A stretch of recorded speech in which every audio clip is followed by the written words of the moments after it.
ایک سمندری طوفان جو عمان کی طرف ٹکرا گیا تھا، اور اللہ نے کرم کیا لیکن بڑی تباہی ہوئی، بہت نقصان ہوا۔ تو سلطان صاحب نے جو اپنی پہلی جو اس کے بعد لوگوں کو خطاب کیا اور اپنی کابینہ سے خطاب کیا، تو انہوں نے خاص طور پہ کہا کہ عمان کے مواطنین اور مقیمین کا کیا حال ہے، ان کی کیسی خیریت، ان کا بھی اتنا ہی فکر کرتے تھے جتنا اپنے مواطنین کا کرتے تھے۔ اور اسی طرح پھر جب انہوں نے نظام الاساسی بنایا، جو بنیادی قانون تھا عمان کا دستور، اس میں بھی ہم دیکھتے ہیں کہ انہوں نے غیر ملکیوں کے حقوق کا اتنا ہی خیال رکھا جتنا اپنے ملک کے شہریوں کا رکھا۔ تو یہاں پہ ہمیشہ وہ اپنے خطاب میں اور اپنی تحریروں میں المواطنین والمقیمین کا لفظ استعمال کرتے تھے، یعنی جو یہاں کے مواطن ہیں جن کا یہ وطن ہے، اور جو یہاں پہ اقامت رکھتے ہیں، مقیم ہیں، تو ان کو شہری حقوق میسر ہیں برابر کے۔ تو یہ باتیں بڑی تعریف کی ہیں، ہم نے ان کو بڑا ایک منصف اور ایک عادل لیڈر پایا، اور جس نے عمان کی تاریخ کو بنایا۔ عمان کے لوگ اور ہم سب لوگ جو یہاں اتنے عرصے سے مقیم ہیں،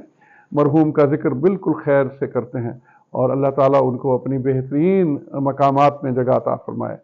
تو انشاءاللہ اس کا اگلا حصہ پھر ہم آپ کو بعد میں بتاتے ہیں۔ Thank you.